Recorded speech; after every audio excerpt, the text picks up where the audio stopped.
اعوذ باللہ من الشیطان الرجیم، بسم اللہ الرحمن الرحیم۔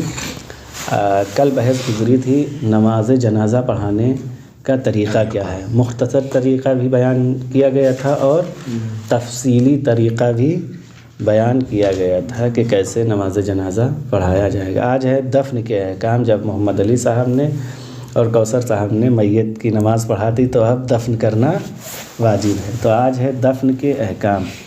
257 سوال نمبر 257، میت کو دفنانے کا کیا طریقہ ہے؟ جواب: میت کو اس طرح دفن کرنا واجب ہے کہ اس کی بو باہر نہ آئے اور درندے بھی اس کا بدن باہر نہ نکال سکیں، اور اگر اس بات کا خطرہ ہو کہ درندے اس کا بدن باہر نکال لیں گے تو ضروری ہے کہ قبر کو اینٹوں وغیرہ سے مضبوط کر دیا جائے۔ اگر خطرہ ہے درندوں سے تو اس کو مضبوط کر دیا جائے۔ سوال: میت کو قبر میں کس طرح لٹانا چاہیے؟ ٹھیک، میت کو قبر میں کس طرح لٹانا چاہیے؟ جواب: میت کو قبر میں دائیں پہلو اس طرح لٹانا ضروری ہے کہ اس کے بدن کے سامنے کا حصہ روبہ قبلہ ہو، یعنی تھوڑا سا جب لٹائیں گے تو تھوڑا سا ٹیڑھا کر دیں گے داہنے پہلو کی طرف، تاکہ اس کا بدن جو ہے روبہ قبلہ ہو جائے۔ یہ میت ہے لٹائی یوں لٹا دیا، ایسے لٹائے، ہاں صحیح کہہ رہے ہیں، چہرہ اس کا ادھر ہونا چاہیے۔ قبلہ یہ ہے نا، ہاں قبلہ یہ ہے، یوں کر دے، اس کا منہ یوں کر دے۔ ہاں منہ سے ہاں مطلب وہ پیٹ لگائی جاتی ہے نا جو دیوار، ہلکا، مثلا یہ دیوار ہے تو یوں لٹا۔ ہاں بس دائیں طرف۔ ٹھیک۔ سوال: اگر اس بات کا خطرہ ہو کہ دشمن قبر کو کھود کر میت کو باہر نکال لے گا یا میت کے ناک یا کسی دوسرے اعضاء کو کاٹ دے گا تو اس کا کیا حکم ہے؟ اگر خطرہ ہو کہ دشمن آئے گا میت کو نکال لے جائے گا یا کچھ بھی اس کی بے حرمتی کرے گا نکال کے لاش کو، تو اس کا کیا حکم ہے؟ جواب: ایسی صورت میں تمام واجب امور یعنی غسل، کفن، حنوط، نماز جنازہ وغیرہ کو انجام دینے کے بعد اسے کسی صندوق میں رکھ کر اس کا منہ بند کر کے سمندر میں ڈال دیا جائے گا۔ صندوق میں رکھا جائے گا، پھر صندوق کا منہ بند کر دیا جائے گا۔ صندوق کا منہ بند کرنے کے بعد اس کو سمندر میں ڈال دیا جائے گا۔ ٹھیک، سمندر میں ڈال دیا، یہ نہیں کہ جو دریا ہے اور یہ گومتی ندی ہے اس میں نہیں، سمندر میں ڈالا جائے گا۔ یا کوئی بھاری چیز اس کے پاؤں میں باندھ کر سمندر میں ڈال دیا جائے، لیکن احتیاط مستحب کی بنا پر پہلی والی صورت زیادہ مناسب ہے، وہ کہ اگر خطرہ ہو تو صندوق میں میت کو کفن، دفن اور کفن اور حنوط وغیرہ کرنے کے بعد، نماز جنازہ پڑھانے کے بعد صندوق میں رکھے، اس کو بند کر کے سمندر میں ڈال دیا جائے، یہ زیادہ بہتر ہے، نہ کہ گما، نہ کہ کوئی وزنی چیز باندھ کے سمندر میں ہے۔ لیکن اگر وہ صورت اگر آ رہی ہے تو وہی صورت اختیار کیا جائے۔ یہ دو صورت بتایا لیکن پہلی صورت زیادہ بہتر ہے، مناسب ہے۔ سوال: مسلمان کو کن جگہوں میں دفن کرنا جائز نہیں ہے؟ جواب: چند جگہوں میں مسلمان کو دفن کرنا جائز نہیں ہے۔ پہلا کیا ہے؟ مسلمانوں کو کافروں کے قبرستان میں دفن کرنا، اور کافر کو مسلمانوں کے قبرستان میں دفن کرنا جائز نہیں ہے۔ دوسری جگہ کہاں ہے؟ غصبی زمین میں دفنانا جائز نہیں ہے۔ تیسری جگہ مساجد یا مدارس کے لیے وقف شدہ زمین میں دفن کرنا، اگر وقف یا وقف کے مقصد کے ساتھ مزاحمت کا باعث ہو تو جائز نہیں ہے۔ اگر وقف کے لیے نقصان اور مزاحمت کا باعث نہ بھی ہو تب بھی احتیاط لازم کے بنا پر جائز نہیں ہے۔ اگر مزاحمت ہو رہا ہے تو جائز نہیں ہے، لیکن اگر مزاحمت نہ ہو تب بھی احتیاط لازم یہ ہے کہ میت کو وقف شدہ زمین پر دفن نہ کیا جائے۔ سوال: اگر کوئی چیز میت کے جسم سے جدا ہو جائے تو اس کا کیا حکم ہے؟ جواب: جو چیز میت کے جسم سے جدا ہو جائے، خواہ وہ اس کے بال، ناخن یا دانت ہی کیوں نہ ہوں، اسے اس کے ساتھ ہی دفن کرنا ضروری ہے۔ یعنی اگر ناخن یا بال یا دانت وغیرہ جدا ہو گیا ہے تو اسی میت کے ساتھ اس کو دفن کر دیا جائے گا، اور اگر میت کو دفنانے کے بعد ملیں تو احتیاط لازم کے بنا پر ضروری ہے کہ انہیں کسی دوسری جگہ دفن کر دیا جائے۔ جو ناخن اور دانت انسان کی زندگی میں جدا ہو جائیں انہیں بھی دفن کرنا مستحب ہے۔ یعنی جیسے ابھی انسان کا دانت ٹوٹ جاتا ہے یا ناخن اجڑ جائے کسی وجہ سے، ٹھوکر لگنے کی وجہ سے یا کسی اور وجہ سے دانت ٹوٹ جائے یا ناخن اجڑ جائے تو اسے چاہیے اس انسان کو چاہیے کہ وہ ناخن اپنا جو اجڑا ہے اس کو دفنا دے، یا دانت جو ٹوٹا ہے اس کو بھی دفنا دے۔ یہ دفنانا کیا ہے؟ مستحب ہے، یعنی ابھی ہمارا دانت ٹوٹ جائے تو اب ہم اس کو دفنا دیں اگر، تو یہ کیا ہے؟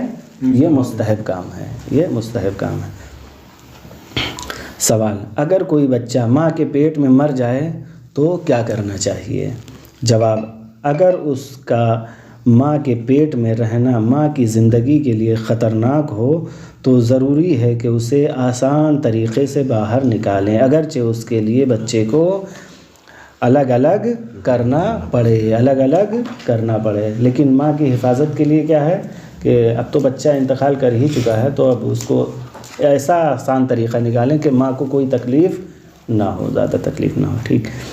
سوال: اگر ماں مر جائے اور بچہ اس کے پیٹ میں زندہ ہو تو اس کا کیا حکم ہے؟ اگر ماں مر گئی ہے اور اس کا بچہ پیٹ میں زندہ ہو تو اب ایسی صورت میں کیا کرنا ہے؟ جواب: اگر بچہ اس کے پیٹ میں زندہ ہو اور چاہے مختصر مدت کے لیے ہی صحیح اس بچے کا زندہ رہنے کی امید ہو تو ضروری ہے کہ جو جگہ بچے کی سلامتی کے لیے بہتر ہو اسے چاک کر دیں اور بچے کو باہر نکالیں اور ٹانکے لگا دیں، اور اگر اس بات کا یقین یا اطمینان ہو کہ بچہ زندہ نہیں بچ سکتا تو پھر میت کو چاک کرنا جائز نہیں ہے۔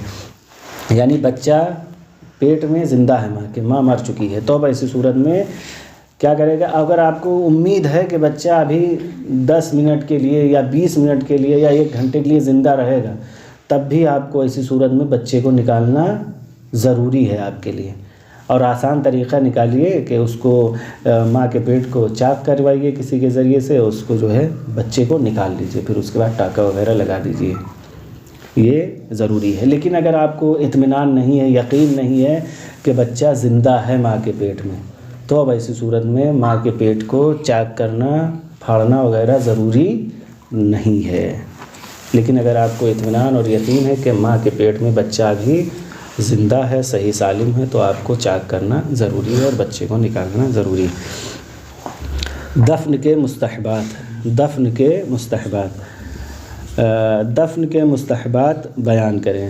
جواب: فقہا کے مطابق مستحب ہے کہ قبر کو ایک متوسط انسان کے لگ بھگ کھودیں، یعنی قبر کو اگر کھودا جائے میت کے لیے تو کم سے کم جو متوسط انسان ہے اس کے برابر، اس کے اتنی گہرائی ہونی چاہیے، یہ مستحب ہے، اور میت کو نزدیک ترین قبرستان میں دفن کریں۔ نزدیک ترین قبرستان میں بھی دفن کرنا کیا ہے؟ مستحب ہے، مگر یہ کہ جو قبرستان دور ہو وہ کسی وجہ سے بہتر ہو، مثلا وہاں نیک لوگ دفن کیے گئے ہوں یا زیادہ لوگ وہاں فاتحہ پڑھنے جاتے ہوں، تو اب ایسی صورت میں کیا ہے؟ وہ بہتر ہے کہ نزدیک والا بہتر ہے، بلکہ نزدیک والا بہتر نہیں، کیونکہ جو دور ہے وہاں پہ زیادہ لوگ آتے بھی ہیں، فاتحہ بھی پڑھتے ہیں، اور اچھے لوگ وہاں پہ دفن ہیں، نیک لوگ دفن ہیں، تو وہاں پہ دفنانا ضروری ہے، دفنانا مستحب ہے، دفنانا وہاں مستحب ہے۔ اور یہ بھی مستحب ہے کہ جنازہ قبر سے چند گز دور زمین پر رکھ دیں اور 3 دفعہ تھوڑا کر کے قبر کے نزدیک لے جائیں، یہ مستحب ہے، اور ہر دفعہ زمین پر رکھیں اور پھر اٹھا لیں، اور 4تھی دفعہ قبر میں اتار دیں۔ 3 دفعہ رکھنا ہے اور 4تھی دفعہ قبر میں اتارنا ہے۔ اور اگر میت مرد ہو تو 3ری دفعہ زمین پر اس طرح رکھیں کہ اس کا سر قبر کی نچلی طرف ہو، اور 4تھی دفعہ سر کی طرف سے قبر میں اتار دیں گے۔ میت اگر مرد کی ہے تو سر کی طرف سے قبر میں اس کو اتار دیا جائے گا، نیچے کی طرف رکھیں گے پایتی کی طرف، پھر اسی رکھنے کے بعد سر کی طرف سے اس کو اتار دیں گے قبر میں، ٹھیک، 4تھی دفعہ میں۔ 3ری دفعہ قبر کے پاس رکھیں گے تو پھر اس کو سیدھی اتار دیتے ہیں، سیدھی مطلب سیدھا اوپر سے، یہ مستحب ہے، کوئی گناہ نہیں۔ یہ جیسے پایتی کی طرف رکھیں گے میت کو، اس کا سر جو ہے ادھر ہی آئے گا قبر کی طرف، یہ قبر ہے، میت کو یہاں رکھا گیا تو ایسے ہی رکھا جاتا ہے کہ سر اس کا ادھر ہو، تو جب یہاں رکھیں گے تو پھر ایسے ہی میت کو اٹھائیں گے، اٹھا کے یوں کر کے ایسے لٹیں، یہ مستحب کام ہے، یہ مستحب کام ہے۔ اگر جو ہے آپ کہہ رہے ہیں کہ ایسے سیدھے سیدھے یوں کر کے یوں، یہ سب جو ہے کوئی گناہ نہیں ہے، مستحب کام یہ ہے کہ آپ کو سر کے بل لٹانا ہے، لیکن اگر سیدھا اسے اتار رہے ہیں تو کوئی گناہ نہیں ہے، گناہ نہیں، یہ تو یہ کام مستحب ہے جو بتا رہے ہیں۔ اور اگر میت عورت کی ہو تو تیسری دفعہ اسے قبر کے قبلے کی طرف رکھیں۔ اب کہاں پہ رکھیں گے؟ قبلے کی طرف، ادھر رکھیں، ادھر قبر خود ہی ہے تو عورت کی ہے تو عورت کی میت یہاں پہ رکھیں گے، یہ قبلے کی طرف رکھیں گے، ادھر نہیں رکھیں۔ ادھر رکھنا کیا ہے؟ مستحب ہے، ادھر رکھیں گے اور پہلو کی طرف سے قبر میں اتار دیں گے، پہلو کی طرف سے۔ اب ایسے ہی رکھا ہے عورت کو، یہ قبر ہے، ایسے ہی رکھ دیا یہاں پہ اور یوں ایسے اتار دیں گے۔ محمد علی بھائی آپ تو اتارے ہیں کافی، تو یوں اتار دیں گے، یہ اتارنا مستحب ہے، لیکن اگر اور کسی طرف سے اتار رہے ہیں تو کوئی گناہ نہیں ہے، کوئی قباحت نہیں ہے، گناہ نہیں ہے، اتار دیں۔ اور قبر میں اتارتے وقت ایک کپڑا قبر کے اوپر تان لیں، عورت کی بات ہو رہی ہے، اتار لیں۔ اور یہ بھی مستحب ہے کہ جنازہ آرام کے ساتھ تابوت سے نکالیں اور قبر میں داخل کریں، اور میت کو قبر میں رکھنے کے بعد اس کے کفن کی گرہیں کھول دیں اور اس کی پیٹھ کے پیچھے کچھ اینٹیں یا ڈھیلے رکھ دیں۔ اس کے بعد دایاں ہاتھ میت کے دائیں کندھے پر رکھیں اور بایاں ہاتھ میت کے بائیں کندھے پر رکھیں اور اپنا منہ اس کے کان کے قریب لے جائیں اور تلقین کا آغاز کریں۔